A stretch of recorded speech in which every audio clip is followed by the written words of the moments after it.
R&B singer and actor Tyrese's second ex-wife goes on a podcast and says if she didn't have people in her ear, she wouldn't have filed for divorce. Tyrese calls cap.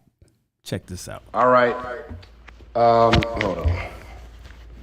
Look, man, I was not going to respond to this video of my ex that's now gone viral. She is loving it.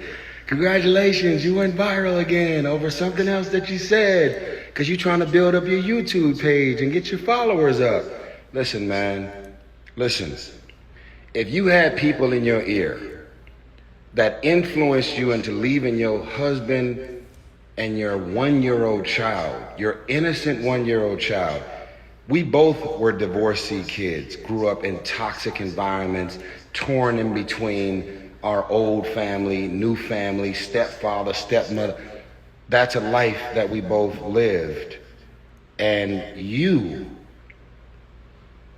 packed up a 1-year-old, put a COVID mask on top of the Ring cameras, and I was literally in an airplane on my way home to fight for my marriage and my family.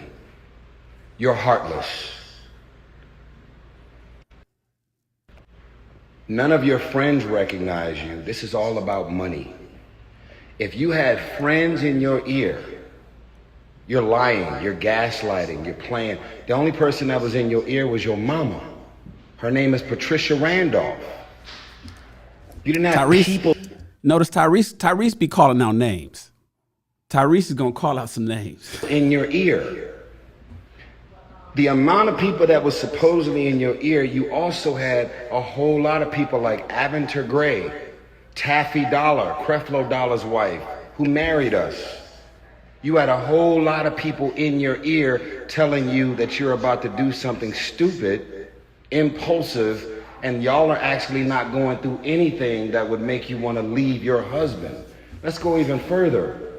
When Aventer Gray and Pastor John Gray were having their own marital issues at the time, you arranged a therapy session with Aventer Gray at our house. And when she walked out of her therapy session, she walked into the foyer where the Bumblebee is, and there was 50 boxes, like 7 or 8 people there, packing up all the shit to leave the house.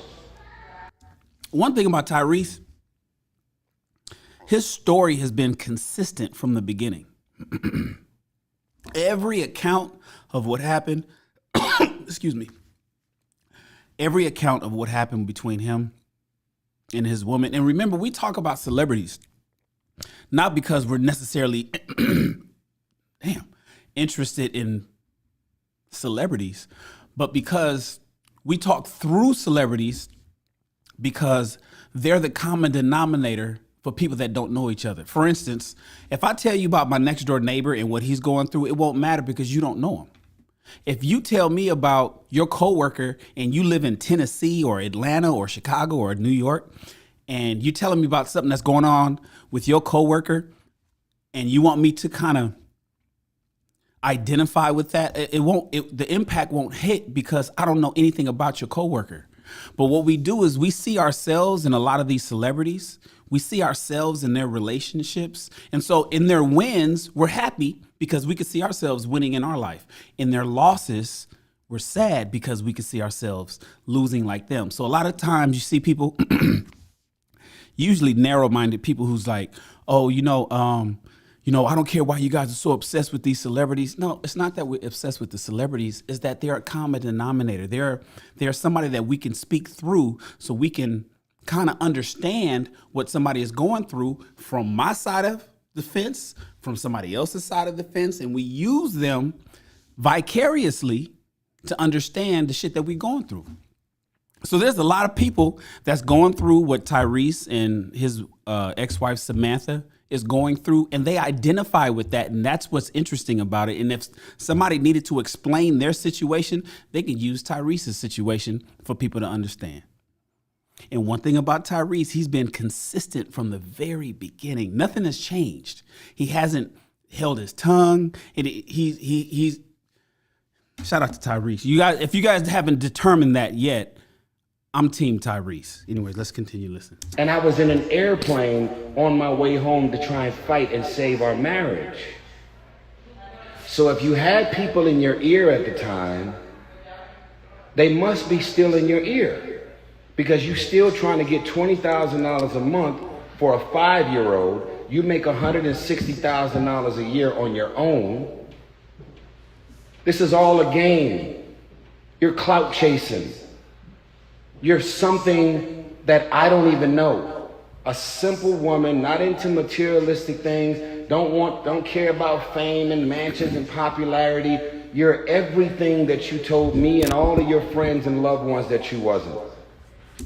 And that's another thing.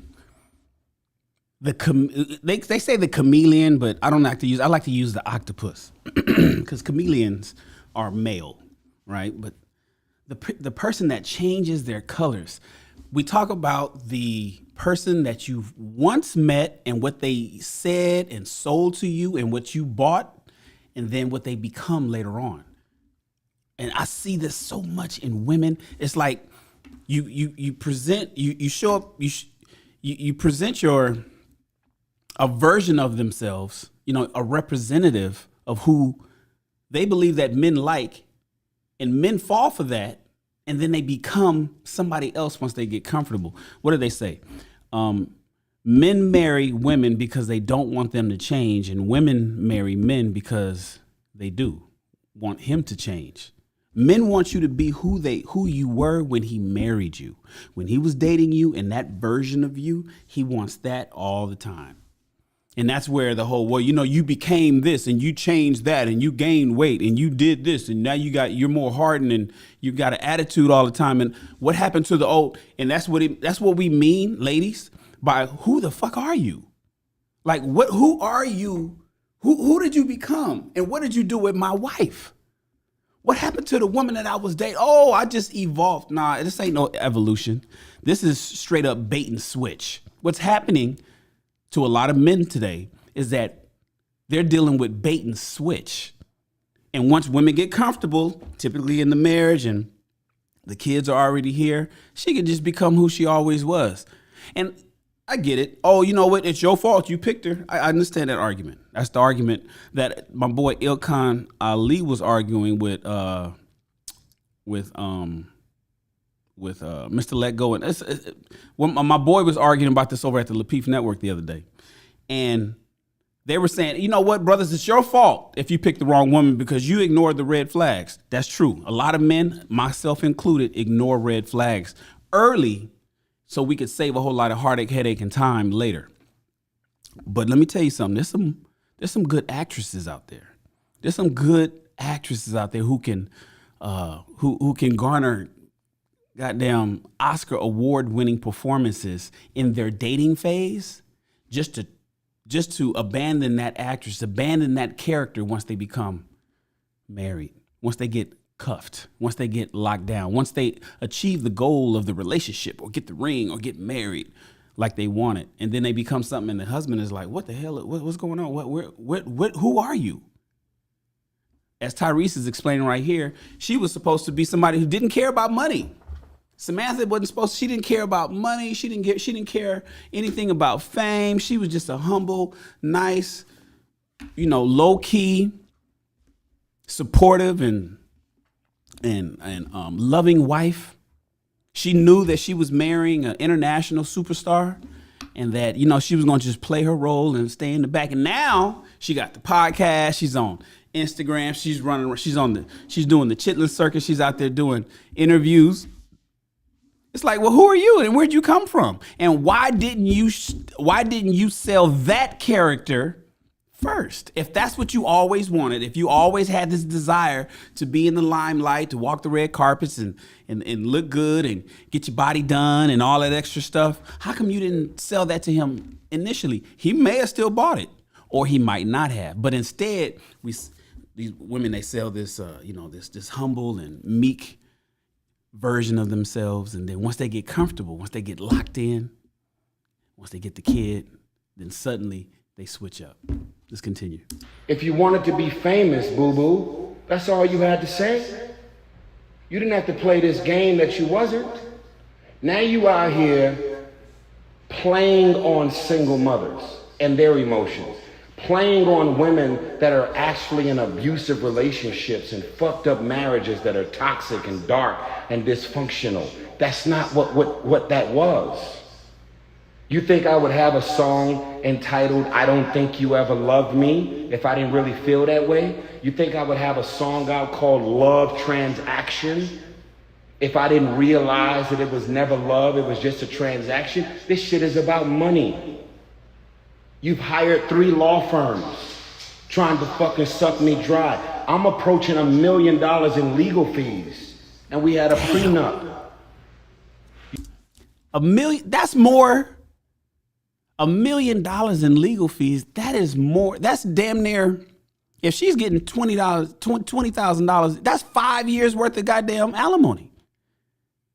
If he was to pay that, I don't even think he's paying that. But because, you know, from what I understand from the lead attorney, is there's some laws in Georgia, in the state of Georgia, and the judge apparently did some things that the judge was not supposed to do. The judge abused their power and implemented some, unilaterally just implemented some things that went straight against the laws of Georgia. And so even though we're hearing this $20,000 that Tyrese is supposed to pay, I don't think that he actually has to pay it because, it's against the law for him to pay it based on the way it was implemented. Nevertheless, say for instance he did, if he's approaching $1 million, that you giving the attorneys, this is what I'm talking about. You giving the attorneys more money than the baby gets. That's all the tuition. That's all the everything. The attorneys, the law. But before the baby's 10 years old. That could have been money, resources that went to an amicable breakup if they would have followed, I guess, the prenup.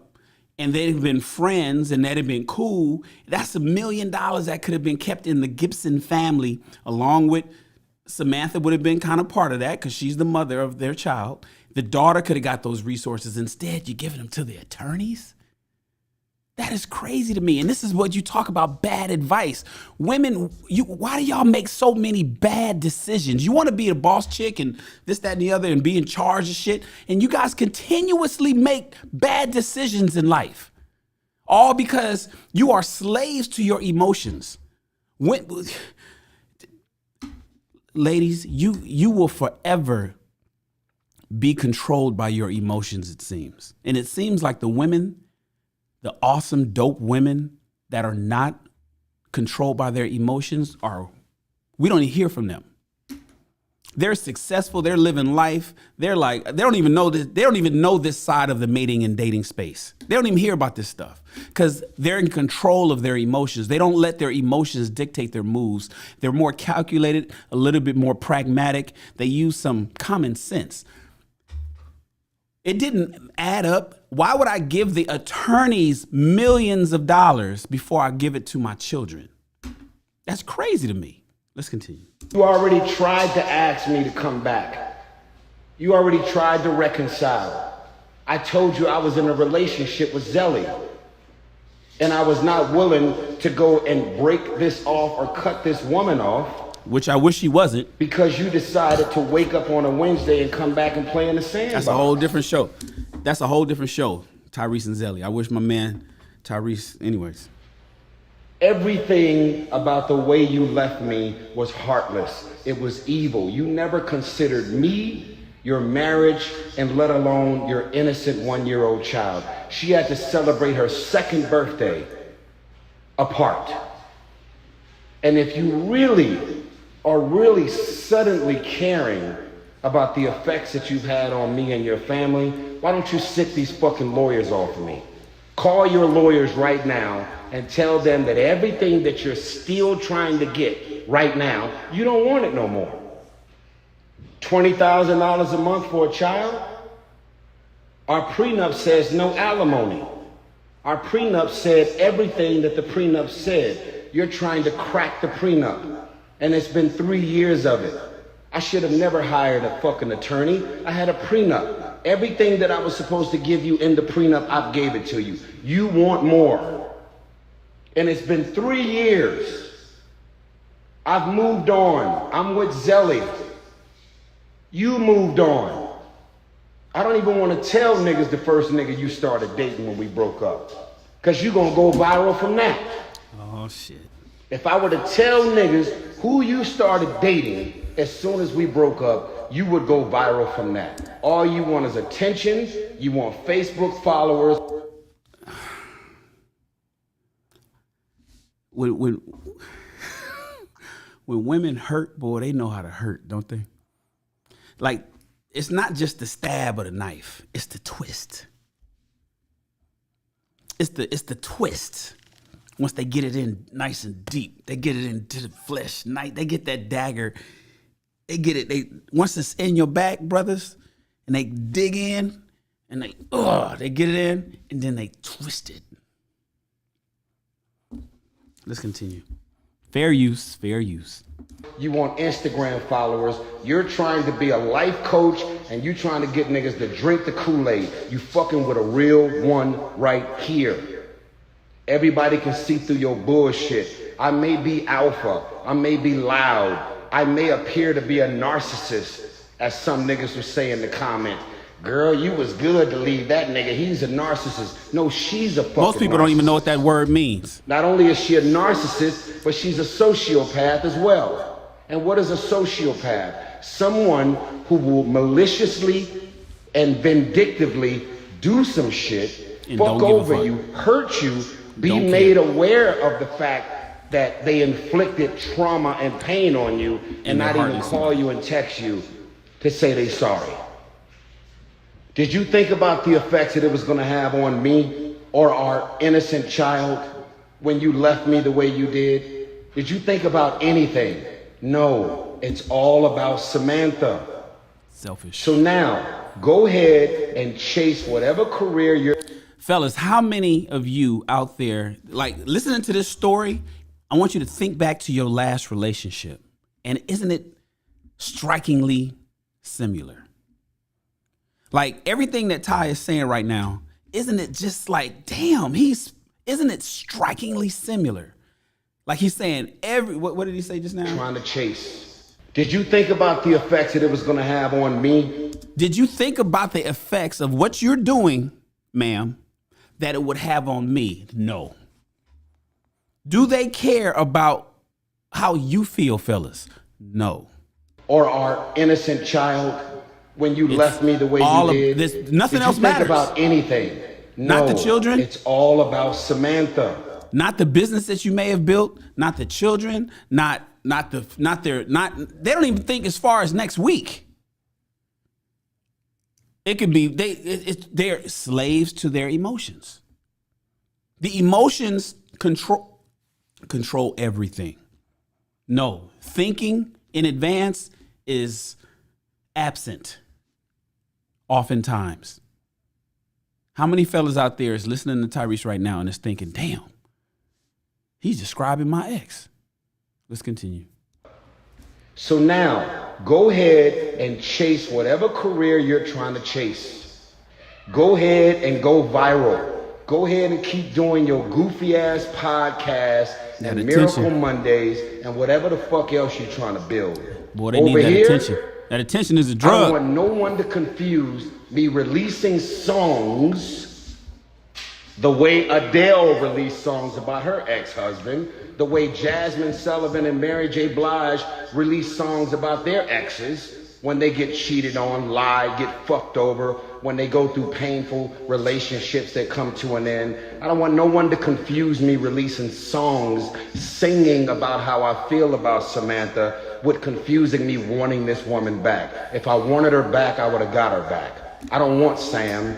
She may be saying that she was thinking about, no. If you had people in your ear when you left me, those same people are in your ear 3 years later because the fucking lawyers are still on my back every day. Go sell this shit to somebody else. Look at every interview I've done, from Sway in the Morning to the Breakfast Club to everything that I've been posting and everything that I've been saying. And if you don't like me, nigga, I don't like you. I don't. Damn. I haven't, I gotta be honest, the interview that she did where she admitted that it was people in her ear and she wouldn't have filed for the divorce if they wouldn't. I didn't go look for the interview. We talked about it on King Talk for a minute last week, I think, and just a couple snippets. I saw the snippet of that piece, but I didn't see the whole interview. Did she say that she didn't like him? Because I mean, he's going hard. That's why I put it in. That's why I put it in the artwork. I don't like damn, Ty. He's upset. None of you women in my comments saying they like me. I don't care to be liked. I got my heart broke. Wait. I was married. I was exes. No. If you had people in your ear when you left me, those same people are in your ear 3 years later because the fucking lawyers are still on my back every day. Go sell this shit to somebody else. Look at every interview I've done, from Sway in the Morning to the Breakfast Club to everything that I've been posting and everything that I've been saying. Consistent. And if you don't like me, nigga, I don't like you. I don't need none of you women in my comments saying they like me. I don't care to be liked. I got my heart broke. I was married. I was with this woman for 5 years. I never cheated. I got more access to pussy than most niggas I know. That's a bar. I was a good man, a good husband, and very, very focused on my family and my children. And most of us are. And the $2,500 or $2,600 that I was giving Samantha since she decided to leave me, I was giving her that for 2 years straight without a court order. Find another nigga. He was having some connection issues. That's the video. Who decided to leave your husband without a court order. Find somebody else that's gonna cut a check for $2,600 without the judge making a judgment for you to do so. I'll always take care of my kids. She's trying to turn a prenup into alimony, which she ain't getting.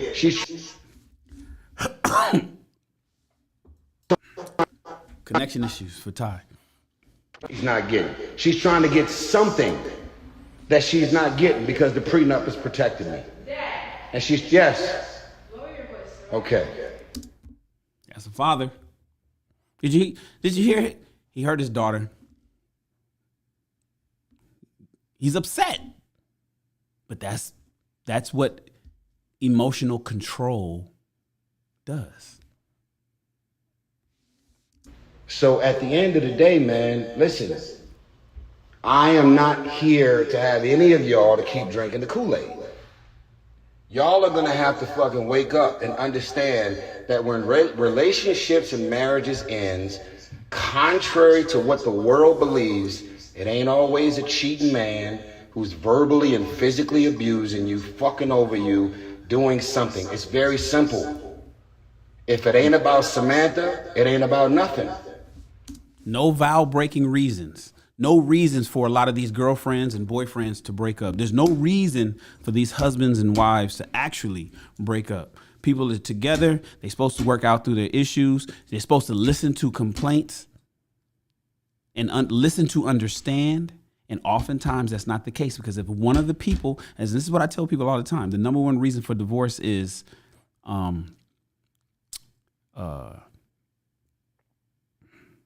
lack of effort.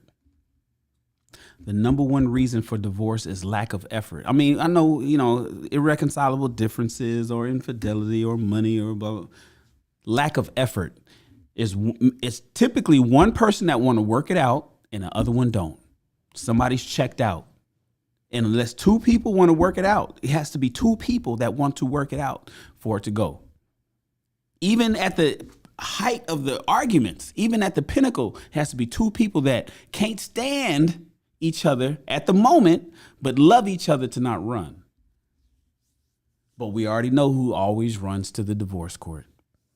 And this was, they were married 2 years. Like it's almost like it was a heist.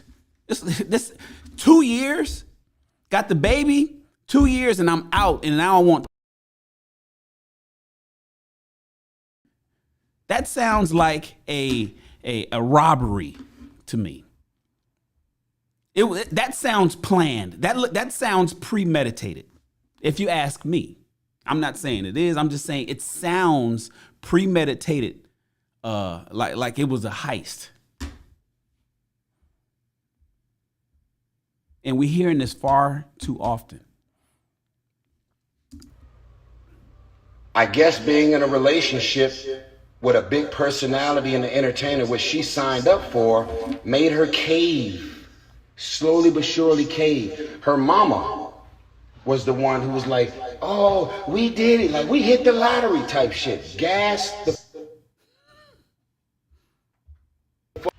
Her mama was. And then her mom... They get them, they get them people in their ear. They get that family member in their ear.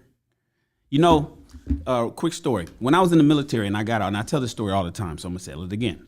When I got out of the military, I ETS out of active duty and was coming home. There was a class that the Army had at Fort Drum, New York, and they had a situation where if you were getting out of the military and you were single, then it was easy. But if you were getting out of the military and you were married and you met your husband or wife in the military, in the Army, they had a special class for them. And what they taught in this class was, and this is just the net of it, is if the husband soldier is from California and the wife soldier is from Florida, they need to move to Texas. Don't move to California from where he's from. Don't move to Florida from where she's from. Move to Texas. Go to New York.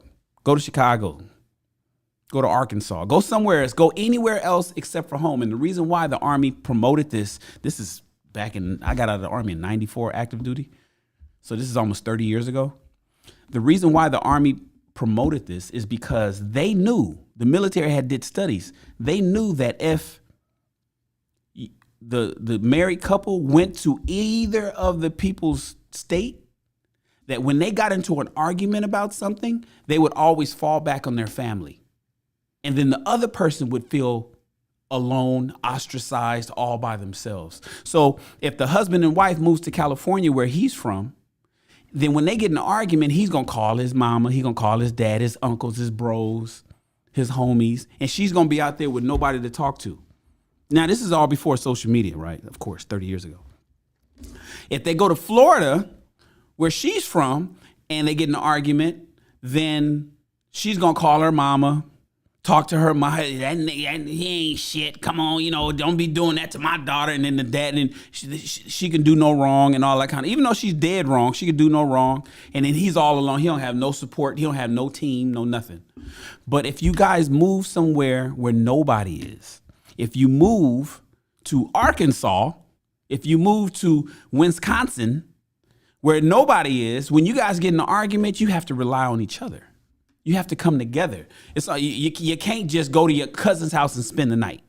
You can't go to your mama's house and back to your old bedroom where you grew up as a little boy and stay there because you pissed off. You are forced to deal with your issues because you guys rely on each other. The Army knew that.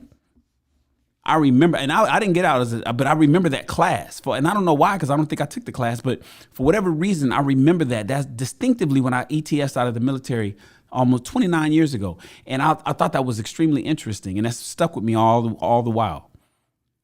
And so here we got Ty talking about her mama in her ear.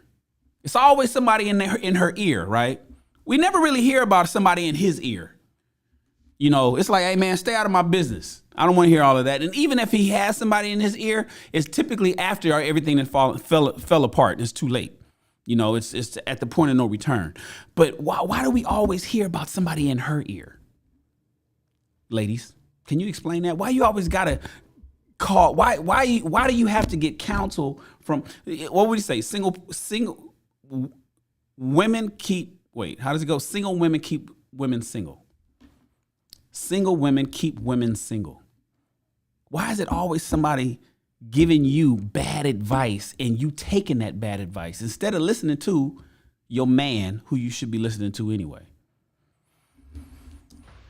Got threatened and was insecure about the marriage and the relationship that we have. In the Bible, it says, leave and cleave. You know about that scripture? Or are you going to keep skipping over that every time you do an interview? Leave and cleave to your husband and your family. Your mama never wanted you to leave. I think he said your mama never wanted you to leave and cleave. And men have that problem too. Let's keep it fair. Men and their mamas all up in the marriage, all him listening because he's a mama's boy. Especially these men raised with single mothers, which is an epidemic. So you got all these boys, all these young men, typically 35 and younger. No, I'll even say 40 and younger, who's not in control of his emotions. There's no stoicism. He's not stoic at all. He's as emotional because that's all he know. That's all he watched. He grew up with a whole lot of estrogen. Not a lot of testosterone. All these women, his teachers are all women. His aunties, his sister, his mama. And then all his mama's friends was baby mamas. And so it's all these women, this whole gynocentric system with little boys. And so he grows up, he gets a woman, and then suddenly mama won't let go of him. I hear what Ty is saying about the situation with Samantha, but I find that this is a big issue with a lot of young men. And this is what women are dealing with right now. Women are dealing with a lot of emotionally unstable young men who can't let go of their mama because they mama boys. But let's continue.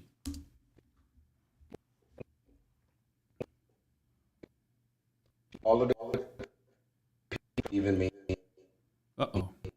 He's having some connection issues.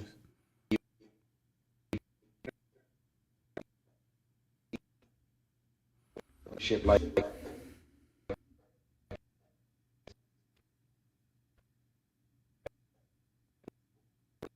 oh man, Ty. I bet he was cooking too.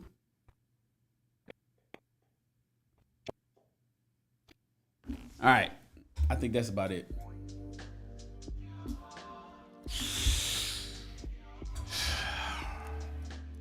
What are y'all thoughts on this, man? Put it in the comments. Put it in the comments. I hear this brother's pain. I hear the pain. Do y'all hear the pain like I hear it? I hear the pain in Tyrese's voice. He is upset. And I bet his phone is going off. I bet he can't even make a decent post. He can't talk about his new music. He can't put up a post. He can't talk about any projects he got coming up with somebody in the comments talk about what. And from what I understand, I think his sister just passed away and his family is going through some things right now. My condolences to the family. And I believe that Tyrese is getting ready to bury his sister, and then suddenly this pops up. This is what he's talking about. You ever had somebody where when they turn the spotlight off of them, suddenly they got to snatch it back? Say, no, talk about me. Let me say some shit so I can be part of the news cycle, whether it's a small local community news cycle or worldwide. You know, there's levels to this shit. So even in your own families, there's a news cycle, ladies and gentlemen. And you got that one cousin that always got to have a limelight on them at the picnic, at Thanksgiving dinners that's coming up, or at at the birthday parties and shit. It's like, damn. Or somebody else is getting ready to graduate from college, and then they got to take it on them. Or somebody else is getting married, and then they come to the wedding trying to upshow. I don't know if men do this as much as women, but have you ever went to a wedding where somebody came to the wedding, just a guest, but they trying to upshow the bride? I've never really seen that or heard that happen for a groom, where a brother was getting married and his boy tried to come and be the life of the party, or try to dress better. I don't think that's really a men's thing. But once again, back to women. But we both know, hell, Kim Kardashian just went through that, didn't she? Didn't she go to somebody's wedding? I think it was her sister's. And she came looking like, and it was just like, what are you doing? Like, goddamn, it's not your turn. Today's not your day. So oftentimes attention, man, that attention, that dopamine hit from attention, it's just, it has women by the neck, and they won't let y'all. And the fact that you guys know it and you still allow it to happen is what's crazy to me. I understand if you didn't know, if you know, ignorance is bliss. If you had no idea that this was happening to you and you're like, you know, what? Then cool. But when you know it and you still do it, that's crazy to me. And I can hear the pain in the, you know, I know Tyrese. I've worked with Tyrese before. You know, Tyrese probably doesn't remember me. This is years ago, man. This is 15, 20 years ago. This is back at Tyrese. I don't know if you're watching the show. This is back at Edmonds Towers up on Cahuenga. Tyrese had the whole second floor at the Edmonds Towers. I was upstairs on the 5th and 6th floor working with my boy, Michael McCoran, may he rest in peace, and Tracy Edmonds, my girl, that's with Prime. So that I know them, I'm on their side, right? But the building was owned by Tracy Edmonds, and she got that when she was with Babyface. But when they broke up and divorced, Tracy kept the building. This is a Class A skyrise building in Hollywood on Cahuenga. She sold the building, and that's long over with. But back then we was working there. We was making movies. We was working with BET. We was doing TV shows, reality shows. We was making all kind of shit happen. I was helping Tracy with a lot of her tech stuff, and Tyrese had the entire second floor of the Edmonds building. And we used to go downstairs and work with Tyrese, and he had his people there, and Tyrese was making music and singers would come. It was a great time, man. This is back in my Hollywood days. Them days is long gone. I'm in fashion now. I'm touching on film again after being away for about 10 years, but I'm really a fashion guy. But back then, full film. Fully in the filmmaking, and Tyrese was in the music, and at that building it was a complete entertainment hub center ran by Tracy Edmonds, and Tyrese had and he had a whole team of people. And Tyrese was a solid brother back then, and he's solid today as far as I'm concerned. I know people out there talking shit and saying, oh, you know, he's crying and Tyrese this. That's only because social media, and y'all motherfuckers don't know him anyway. When you know them personally, when you know these people personally, then you can speak like I'm speaking. I know Tyrese personally. I remember me, Tyrese, and Kenya Moore. It was me and Kenya. We were having lunch or dinner in Beverly Hills, and Tyrese pulled up and had dinner with us. This is back when everybody was in LA, before they moved to Atlanta. Everybody gone to, you know, Kenya's out in Atlanta living it up, and she's doing her thing, and Tyrese is out in Atlanta living it up, doing his thing. This is back when Steve Harvey was in LA. So Tyrese was a solid dude then. As far as I'm concerned, he's a solid dude now. But let me know what you guys think. What did we learn? What did we learn here, man? Crazy. Please like and subscribe the video and the channel. Join the SR Army. I'm Mr. Shan. I hope you learned something. I'm just trying to save you some heartache, headache, money, and time, you guys. And you are dismissed.